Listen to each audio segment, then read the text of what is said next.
Hello and welcome to 80/20 Productivity. Got a good one for you today. We're talking about procrastination, specifically how the fact that you procrastinate does not mean necessarily that you are lazy. A lot of the rhetoric out there, a lot of the information around procrastination about helping you overcome procrastination seems to imply that we're lazy when we procrastinate or that there's something wrong with us. Maybe there's a little bit of a neuroticism going on.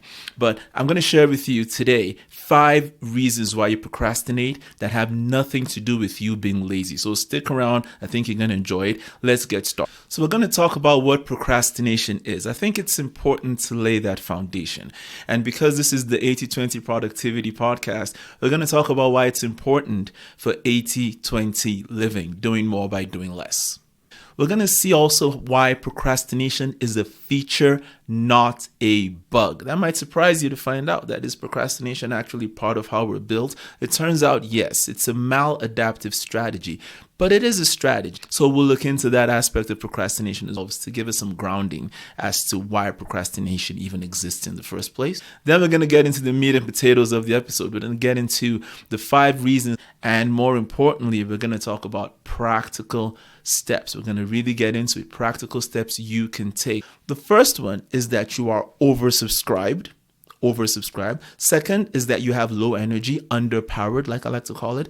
The third is that you are underskilled for the task. The fourth is that the task is unclear, so you have lack of clarity. And the fifth is that you are unorganized or disorganized. Really what we're doing here is that I want to help you, give you almost like a checklist to troubleshoot when you find yourself procrastinating. Not to say that the other aspects of procrastination, the other angles or interpretations or reasons for procrastination are not valid. They are absolutely valid. But before we spiral into thinking that there's something wrong with us or we're lazy or we're not motivated, if we can kind of go through this checklist of these 5 really potent reasons why you're procrastinating that have nothing to do with laziness, and if we can apply the practical tips to them, then we might be able to get over the procrastination, at least situationally, without having to go down the often damaging path of thinking that tells us that there's something maybe wrong with us. So let's start off by defining procrastination. Procrastination, according to Piers Steele, a researcher in the University of Calgary,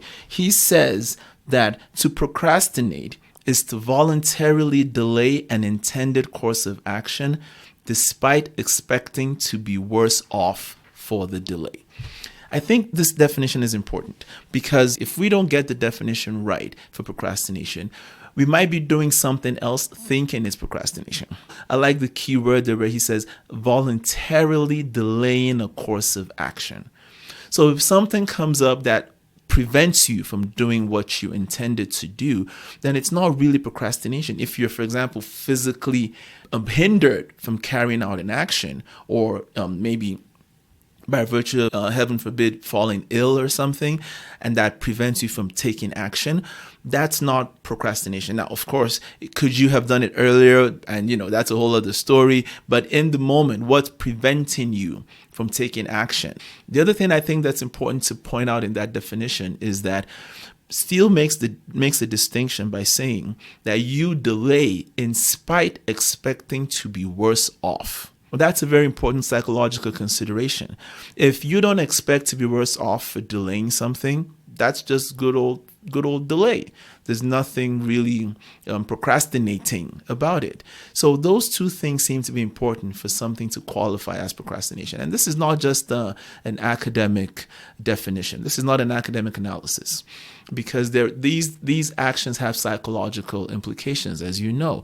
If you procrastinate versus just delay, very different experience. And if you delay something on purpose and you delay it intelligently as a matter of strategic choice, then it would be weird if you thought about that as procrastination and you tried to fix it. So I think understanding what procrastination is important. Now, why is procrastination specifically important for us in terms of 80/20 living? Well, the research is very clear. As a matter of fact, in the meta study here, from Steele, titled The Nature of Procrastination, a meta-analytic and theoretical review of quintessential self-regulatory failure. My gosh, that's a mouthful. So all the literature around procrastination shows that procrastination has a negative impact on our relationships, which you don't need to stretch your imagination to see why. If you're not doing the things that you said or intended to do for the better, then it's going to impact your relationships. It has an impact on our careers. A lot of people procrastinate, don't get as far in their careers as they could or should, whether it's in their jobs or in their businesses. Procrastination, interestingly, also has a high impact on the procrastinator's well-being, right? If you're procrastinating, then you have a lot of anxiety, and this can lead to a chronic state of being anxious. It's not a good picture, essentially. And the last one that a lot of procrastinators might not like to admit is that it has a negative impact on your performance. A lot of people will hide behind, oh, I procrastinate because I like working under pressure.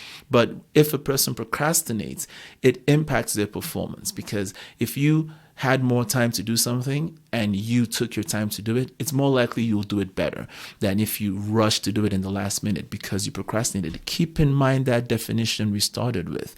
It's about voluntarily delaying despite expecting to be worse off for the delay. So why is procrastination important for us in the 80-20 sense? If you want to do more by doing less, which is the big theme for us here on this podcast, on this show, then it's kind of important that we do the less well. The whole saying is less but better.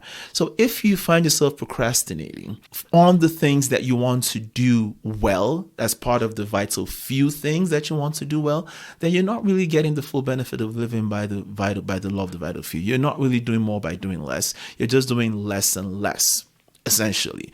Then there's the other angle as well, that as you try to begin to design your life so that you can do more by doing less, there's a dimension often earlier on of you having to be very disciplined with your time. If only on the path to doing less. Sometimes you have to do more of something, maybe to get it out of the way, maybe to delegate it, maybe to get better at it. We'll talk about that in a minute. But usually, there's just action involved in everything, whether you're doing more or doing less. So especially for us, when we are trying to live by the law of the vital few, do more by doing less, procrastination can be a huge roadblock. And understanding why we're doing it, understanding the factors that lead into it, as we'll see today, that have nothing to do with you being lazy, is going to be very helpful. So we've defined procrastination. We've talked about the 80-20 impact of procrastination. So let's talk about procrastination being a feature, not a bug in the system. Everybody procrastinates to some extent. It's just part of being human. As a matter of fact, there is an interesting evolutionary theory behind procrastination. I invite you to travel with me for a second back to 10,000 years ago. You're part of a tribe of 12 to 13 prehistoric cavemen, right? Work with me here. And you just had a successful hunt the night before. You've roasted the meat. You've had a fantastic feast with your clan in the evening.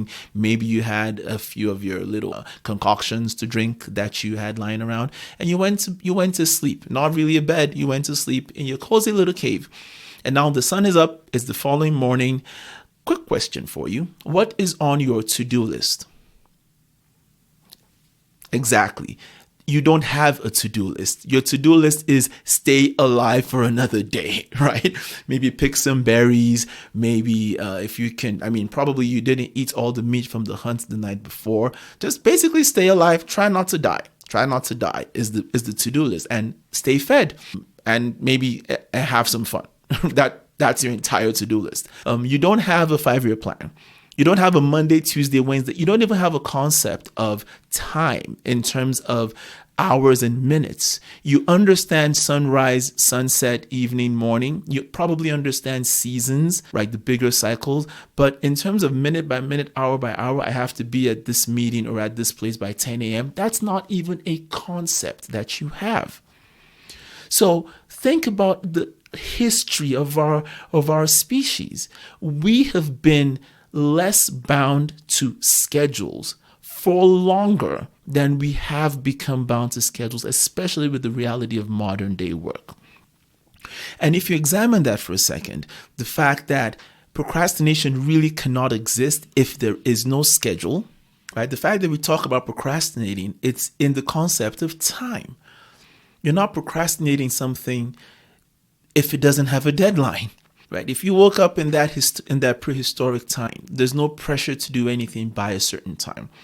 You probably wouldn't even procrastinate the survival things. Now, that's an important point as well, is that the things we tend to procrastinate don't really have, strictly speaking, existential threats to them.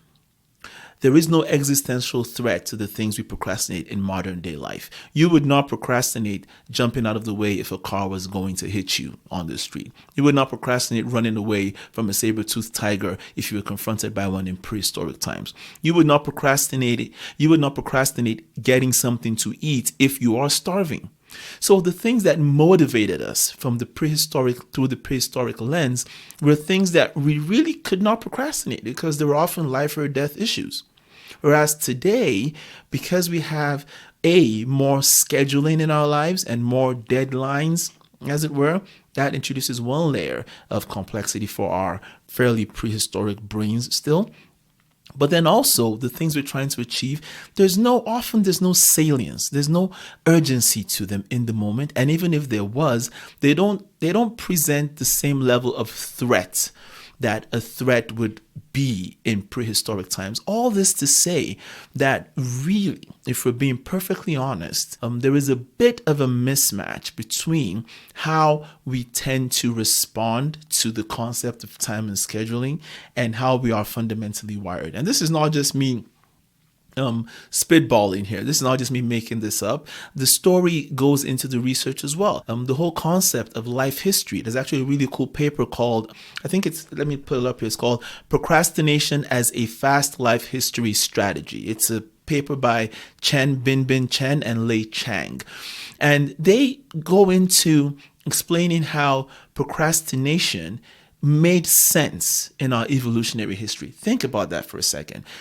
The average life expectancy back then, scientists estimated to be about 35 years old. Just think about that. That is bananas. The fact that if you live to the age of 40, you would be considered like ripe old age is crazy. But it was a very different time. It was a very dangerous time. If the saber-toothed tiger didn't get you, maybe an illness would get you, maybe an injury during the hunt would get you, maybe a warring tribe would get you, maybe a random virus, like so many things to kill people. I think it's important to think about how far we've come.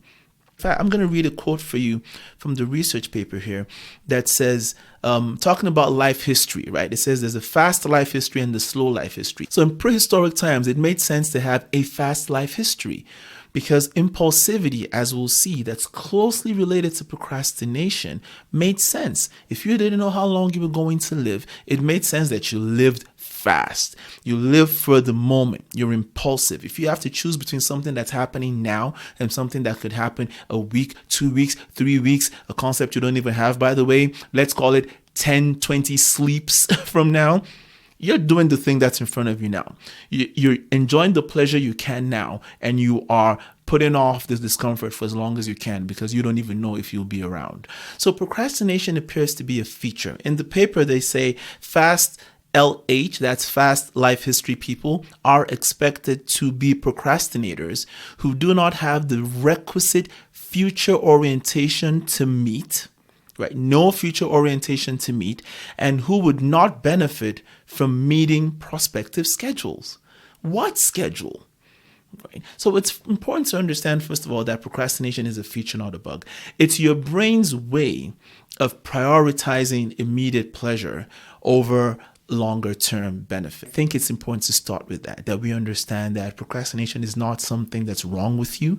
We all procrastinate to some extent, and all we need to do is to be able to, in a sense, diagnose, decode, troubleshoot why we're procrastinating, and then we'll find it a whole lot easier to adapt to that tendency.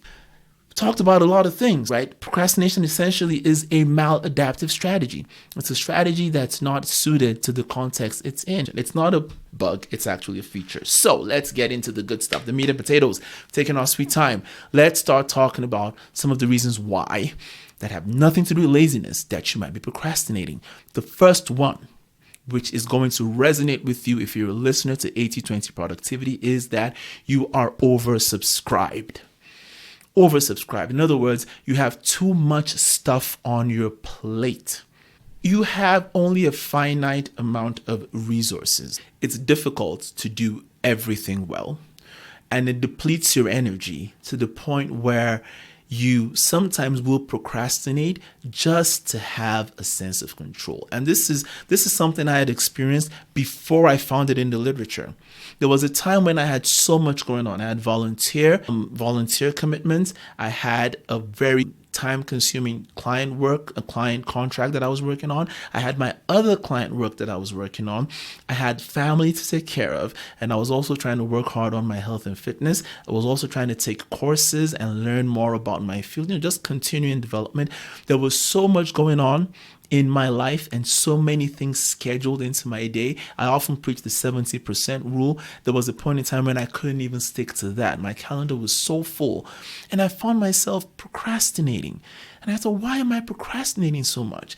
It took a while and a lot of deep work internally to realize that I was procrastinating just to have some sense of control, man. And it was bizarre at the time when I found it, until I found it in the research that it's actually true. In this meta-analysis, which I'll link to, by the way, I think it's a good one to link to here. Dr. Steele, I believe he's Dr. Steele, who wrote this paper, he says that by delaying work and starting it on one's own schedule, one also reasserts one's autonomy. And that just blew my mind when I saw it, because when you're oversubscribed, it's commonly linked to feeling like you are powerless. So many things to take care of and not enough time to do it. And so sometimes you find yourself procrastinating just as a way to reassert whatever autonomy you have, right? You're burning the candle at too many ends. You are pulling yourself in too many directions. So many metaphors we could use. But when that's the case, you tend to feel like you're powerless, and you might procrastinate just to gain back some level of autonomy. There's another factor connected to this, aside from wanting to gain autonomy, and that is about energy. But we'll talk about energy in a bit. But generally, as a rule, as anecdotally, but also datally, as we can see from the research paper, being oversubscribed and having a sense of feeling of powerlessness can lead you to procrastinate. So check your life for that. If you're procrastinating a lot, do you have too much going on? If you have too much going on, you might find yourself procrastinating and you don't even know why. What's the solution? Well, as we like to say here on 80/20, do less. The first thing is, do you have to do it at all? Can you just stop it? Can you just stop it? Can you just uncommit? That would be the number one option I would consider if you find that you are oversubscribed. Number two is, can you delegate some of the things? If they have to be done, does it have to be you who does them? Number three is, how hard do they need to be done? If you have to do it and you can't delegate it, how hard? Are you overdoing? Are you over-exerting, over-delivering? And there are a few more that we'll get into, but basically, those are the three layers you go through. Do I have to do it? Can I delegate it if I can't? If I have to do it, if it has to be done by me, then how hard does it need to be done? Is there an easier way to do this thing so that it just frees up time and resources for me? And then you might find yourself not procrastinating as much because there's just more space in your life and you don't feel the pressure to assert your autonomy by procrastinating some other things. Because what tends to happen is you will do the things that absolutely have to be done. And then when you're just about out of steam and just about out of willpower, ego depletion sets in, then you're just like, oh, I'm not doing that. I'm just not going to do that. I don't have to do it now. Even though, as we've seen, that delaying it would make you worse off. So that's the first one. Are you oversubscribed? If you are, can you uncommit? Can you scale back? But then the question might arise, how do I know if I'm oversubscribed? You might be wondering that. You can find out pretty easily. Just do a 1-week audit of your time. That's how I discovered it. I just took a 1-week audit of my time and I quickly realized that, I am oversubscribed. my calendar was pretty much full, like I said before, and I could see where my time was going, and I could see that I was being spread too thin. There's another metaphor for you. I was being spread too thin. So just take a 1 week inventory of your time, and you will quickly know if it's a question of you being oversubscribed or not. And then you can at least rule that out of the equation. And if you are, then you know the solutions that we've already discussed. All right, let's talk about number 2. Number 2 being low energy. Low energy. I don't care how motivated you are. If you don't have the energy to do something, you're just not going to do it. And there are many reasons why you might be low energy. Are you getting enough sleep? This is closely related to being oversubscribed. If you're working hard and working too long, you might just be tired. You might not be eating well. You might not be nourishing your body well enough. And when there's no energy, you are going to procrastinate. It will come across as being lethargic and weak, and just getting up and going might be difficult. You might also be not exercising, not moving enough. Exercise is linked to cognitive performance, but also to physical performance. People who exercise just tend to have more energy. Living a sedentary lifestyle has a negative impact on your energy. Are you getting enough rest? If you're not getting enough rest and enough sleep, you might that might be leading you to procrastinate because you don't have energy. Maybe you're not getting healthy nutrients. You're not feeding your body with the right kind of food. If you don't have the right macronutrients, if you're not eating enough healthy macronutrients, the right kind of food, or you're overeating on overly processed foods that put a lot of strain on your system, you might not have enough energy. High calorie, low nutrition, it's not a good combination. And the third one is exercise. If you're not getting any exercise or enough exercise to energize you, that could also be a reason why you are low energy and you are procrastinating. But there's an X factor here that I want to talk about as well. All those are pretty straightforward, and the fixes for them are straightforward as well, right? Sleep more. Food, change up your nutrition so that you're eating healthy. I'm actually working on an episode where we'll tie these together with our rhythms, how our body's energy changes over the course of the day and over in the day. So your circadian and ultradian rhythms. I'm researching that right now. I'm pretty excited about that episode. So subscribe if you want to be notified when that one comes out. But back to the point of energy. Those 3 things, right? Sleep more, try to get more rest. Eat more dense, nutritious foods, not high calorie, low nutrition foods, and try to get some more exercise in a way that promotes your health. But I want to talk about brain boosters, right? A lot of people use coffee as a stimulant, as a brain booster. And there's extensive research about coffee and how great coffee is for stimulating you to get up and go. But there are many other brain boosters out there that can help you. Even if you sleep well and wake up well and eat well, there is a very potent effect of using these brain boosting substances to help you overcome procrastination. And that might sound weird. I used to think it was weird, actually. Like, how can a substance help me overcome procrastination? But it's interesting because the research actually shows that about 43 to 49% of procrastination can be traced to genetic activity. And that kind of surprised me. Are you saying procrastination is hereditary? Maybe so. And why is it hard to believe? Because we've seen that it's linked to impulsivity. It's clearly linked to our reward system in the brain. And all of that is mediated by our genes as well. It's at least affected by our genes. So there's definitely a biological aspect to procrastination, as is true for many things. I say all that to say this. It's definitely worthwhile to consider using some brain boosting elixirs, if you will.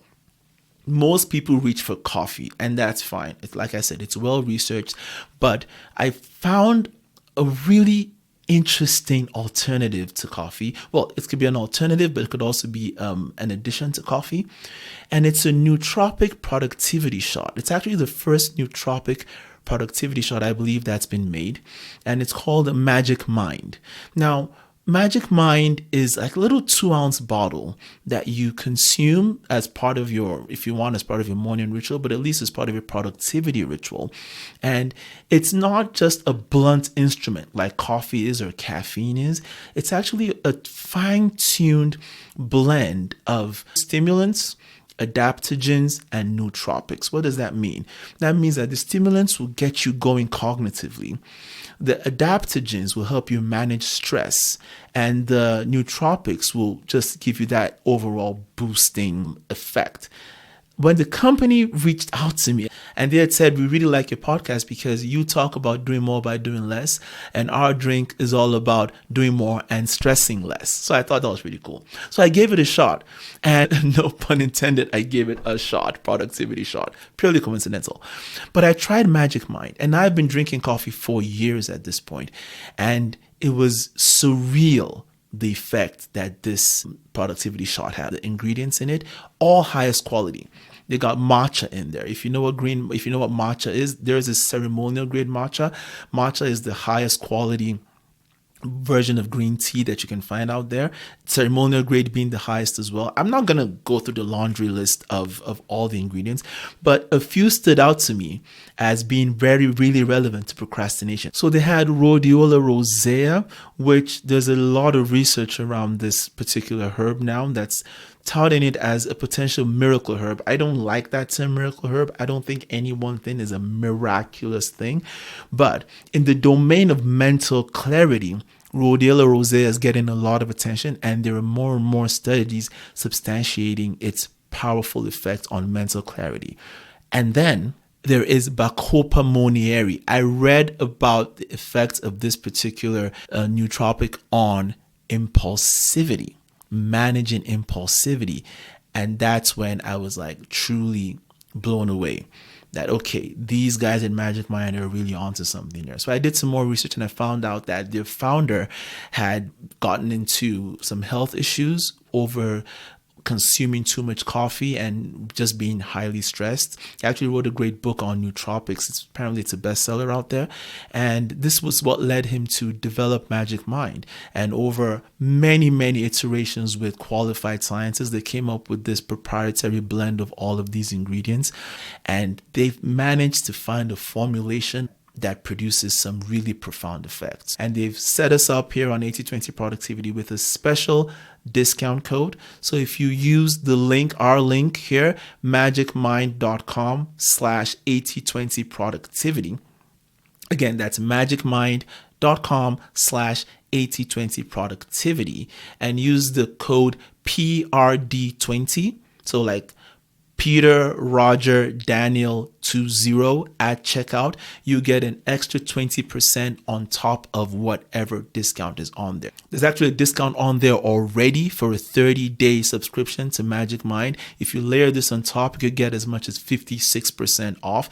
I say just get the 30-day subscription. Try it for 30 days, and they're so confident in it that if you don't like it, you can get your money back within 30 days, and you don't even have to send the drink back. So again, go to magicmind.com/8020 productivity and use the discount code PRD20 at checkout for an extra 20% off. So yeah, procrastination does and can be affected biochemically. So consider that as well in your fight to overcome procrastination. You might be oversubscribed, you might have low energy, and under that umbrella of low energy might be a need to introduce some kind of like high-tech brain boosting elixir, if you will, to help you overcome it. The third reason is that you are potentially underskilled. Yeah, if a task is hard, I'll go back to this meta-analysis because it's such a good. I'm actually working on doing an episode on the book that Steele wrote about some of the findings in this. It's a good book called The Procrastination Equation. Stay tuned for that episode as well. But in the abstract of this paper, Steele says that rebelliousness and sensation seeking show only a weak connection, talking about procrastination. But instead, he says that the strong and consistent predictors of procrastination were task aversiveness, task delay, self-efficacy, and impulsiveness, as well as conscientiousness and its facets of self-control, distractibility, organization, so on and so on. Did you notice that? Task aversiveness and self-efficacy strongly correlate with procrastination. Let's talk about self-efficacy for a minute. What is self-efficacy? Self-efficacy is the belief that you have the skills or you can obtain the skills to make changes that you want in your environment, essentially. In other words, you believe in your abilities to bring about the change you want. Task aversiveness is how displeasing a task is. So we're more likely to procrastinate a task that we think is unpleasant. There are personality differences to this, but overall, generally speaking, the more difficult a task is, the more likely you are to procrastinate it. And so if you're doing things that are hard, they're hard for you, and it might be because you're not skilled at it. I want to tell you a story about that, actually, that's related to my content creation journey. Let's use this podcast as an example, because here we are. I remember my first podcast was probably the most difficult one to do. It was the first time I was podcasting, and I had to learn so many things. I had to learn about audio. I had to learn about how to get a host for the podcast. I had to learn about how to record the podcast, how to edit the podcast, how to upload the podcast, oh my gosh, there was so much to learn. And the first few episodes of this podcast were the most difficult. And they were also the ones I procrastinated the most. Not because I was lazy, not because I wasn't motivated, not because I didn't believe in the message of the podcast, but it was just hard because I was unskilled. That might be true for you too. If there's something you're procrastinating, perhaps habitually, and you're starting to believe that you're procrastinating this thing because you're a procrastinator or because there's something wrong with you or you're lazy, stop and consider the possibility that it might just be difficult and you just don't have the skills to do it yet. Consider that. If you find yourself procrastinating something that's hard for you, then the answer is simple. This is why you're procrastinating it. Your self-efficacy is low and the task aversiveness, therefore, is high. Two big correlates of procrastination. So what do you do? First thing you got to ask yourself is, do I need to do it at all? Must it be done? Assuming that it must be done, and it must be done by you, that is, it has to be done, it can be delegated. Now we get into how might you do it in a way that makes it less likely that you procrastinated it. In other words, how might you reduce the difficulty level of it? Feel free to check out the episode on the law of least effort for more detail on this, but applying the law of least effort can really be effective here. Number 2 is consider your tools. I know they say only a bad workman blames his tools. I don't care how great a carpenter you are. It is much easier to drive a nail with a hammer than it is with a pair of scissors. Okay, so obviously tools matter. Are you using the right tools? And then lastly, are you using the best process? These are the things I want you to think about. Number 1 is, do you have the option to stop it? Can you delegate it? If it has to be done and it has to be done by you, look at your process. Look at your approach to it. Are you taking the law? Are you using the law of least effort? Again, details in the episode on least effort.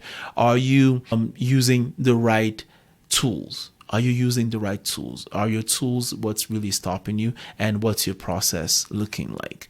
If you can get those 3 things down, just embrace it. Embrace it and just get good at the thing. At least that way, it's not hiding anymore. You know why you're procrastinating. It's because you're not good at this thing. Your self-efficacy is low and the task aversiveness is high. Once you recognize that, that's half the battle. You can just get to work getting good at it. And the more you do it, the more you'll start to get better at it. And you'll pass through that phase of sucking. You'll suck for a while, and then you'll be average. And then depending on whether or not it's part of your vital few things that you want to get really good at, you can then shoot for mastery. Right? But the bottom line is you might be procrastinating the task because you're not good enough at it. And once you find that to be the case, just get to work, getting good if it must be done and if it must be done by you. I'm going to leave you on this point with a quote from Bill Withers, brilliant Hall of Fame musician, the late Bill Withers, actually, the artist who gave us classic songs like Lean on Me and Ain't No Sunshine. He said in an interview for the book by Andrew Zuckerman called Wisdom, he said, and I'm paraphrasing, you can't go from really bad to really great without passing through just all right. So make your peace with that. If it's something that has to be done by you. You'll suck for a while and then you'll get through just all right. And if you keep going, you might even get to mastery if that's what you're going for. Let us move on to number 4 reason why you might be procrastinating. That has nothing to do with being lazy, and that is unclarity of the task.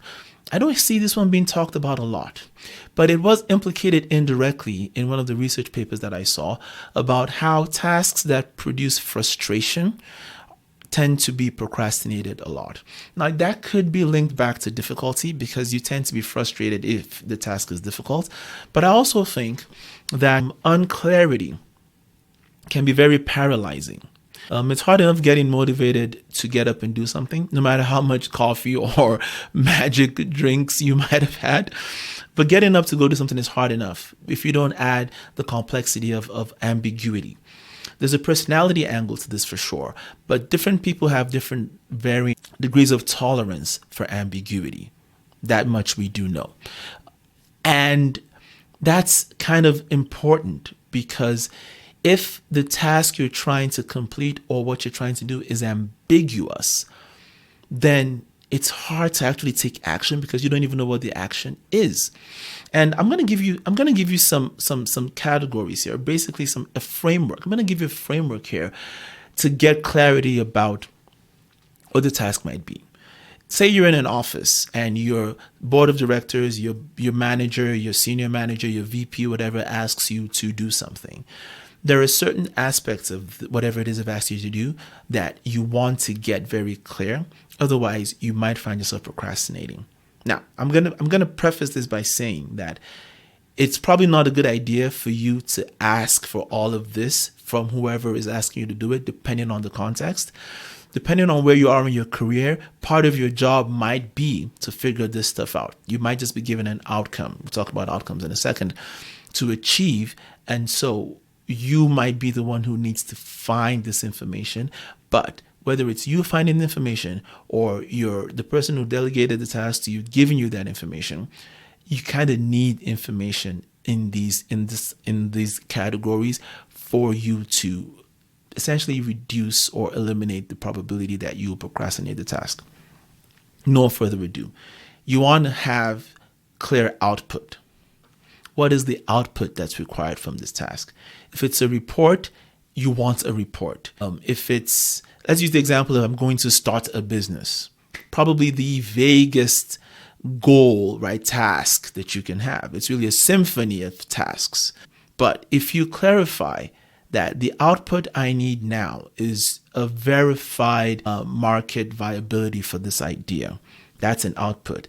No, is it really though? What form is that output going to take? Is it going to take the form of a document? Is it going to take the form of data? You need to know what the output you're going for is. You'd be surprised how often we don't even know what the output of a task is. So having clarified the output, the next thing you want to figure out is the features. Features. What are the features of the output? If the output is a written report, how many chapters should it have? What are the specifications for the chapters? If it's a business plan, what are the components of that business plan? What are the features?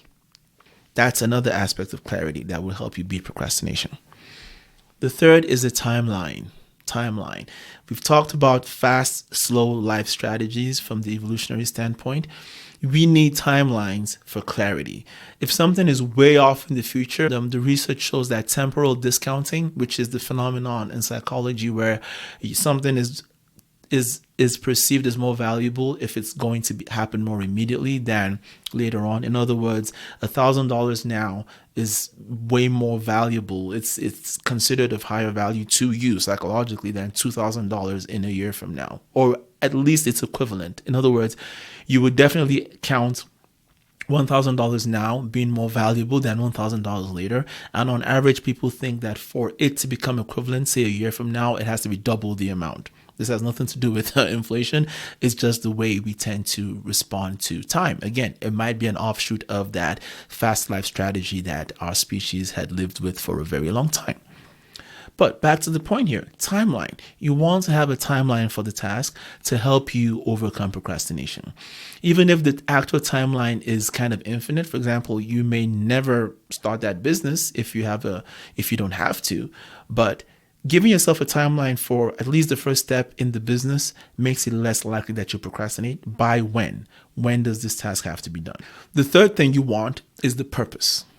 Purpose. Task significance is very, very important, an important correlate of procrastination.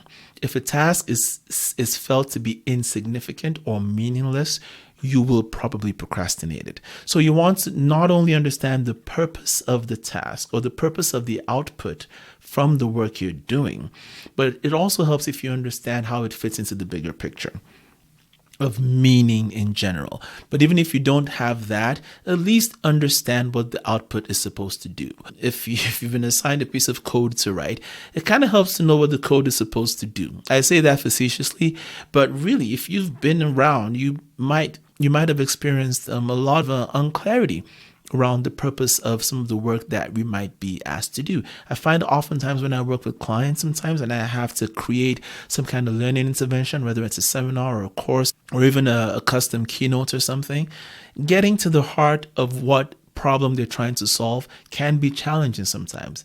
And so I make it a point to clarify what the purpose of the thing that we're making is, because that helps me to not put it off and procrastinate. At least I know what I'm shooting for. And the last one is the process. The process. How are you going to tackle this thing?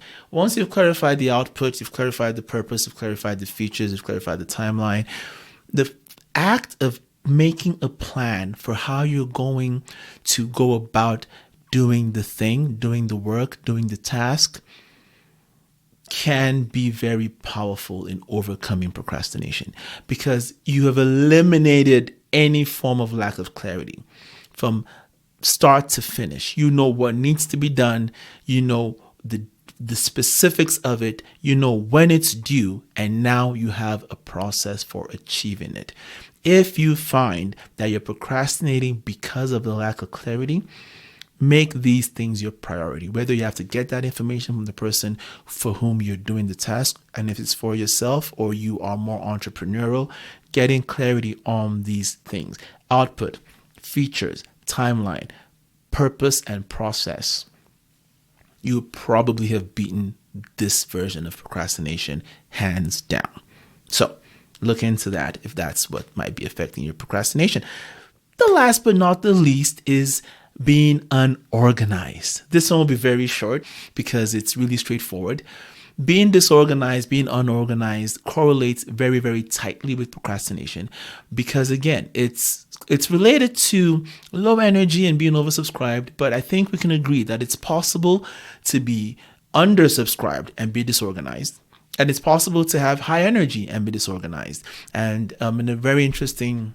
in a research paper where they investigate time management training as an intervention for procrastination, it showed that the respondents to that research paper, the respondents in that study, reported less procrastination behavior after going through a time management training. And I like the design of this particular study, and I'll put a link to it in the show notes, because what they did was they had a group that went through the training, and they had a group that they put on what they told them was a wait list for the training to see if the expectation of the training was going to help them procrastinate less. Interestingly, the group who actually got the training fared better than the group that was the control group that didn't get the training and were told they were on a wait list for the training. So even though they expected to be trained in time time management, they still didn't do any better. It showed that the actual time management training, it was the factor that made the difference. And why is this important? Because it's one thing to be skilled at the task. It's another thing to be skilled at managing yourself. Now, I personally am not a big fan of time management in the traditional sense, because I believe that with modern day work, and with the complexity and the cognitive demands on the work we have to do these days, time management is not as important as self-management. And that's why I'm working on that episode about matching our activities to how we manage ourselves within time and within the natural cycles of our lives in time. Not the most eloquent description of that episode, but subscribe. It's going to be a good one, I promise. But time management is super important.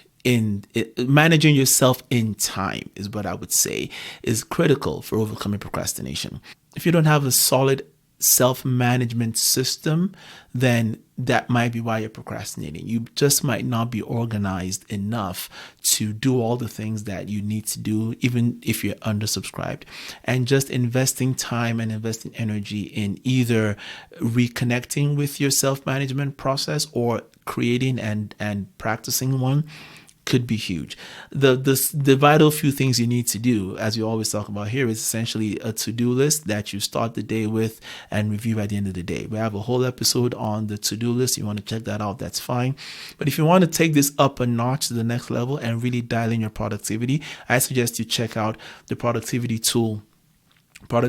assistant system that I use, and it's based on Sunsama.